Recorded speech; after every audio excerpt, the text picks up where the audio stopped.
जाण्याआधी आईने घट्ट मिठी मारली. भाऊ शांत उभा राहिला आणि माझं मन तिथेच अडकून पडलं. Hello, good morning. काल माझ्या माहेरचे आले होते आणि आज ते जाणार होते. जाण्याआधी आईने मला जवळ घेतलं, मिठी मारली, किस केलं. लग्न झालंय तरी तिच्यासाठी मी आजही लहानच आहे.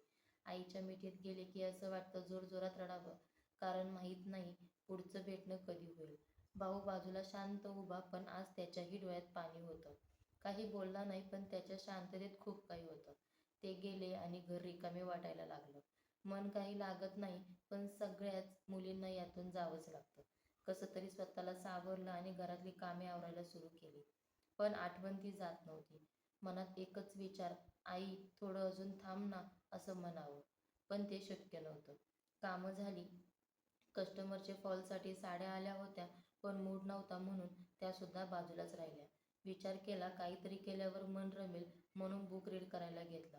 रीड करत होते, पण मन मात्र आई आणि भावाकडे धावत होतं. आणि तेवढ्यात आईचा फोन आला.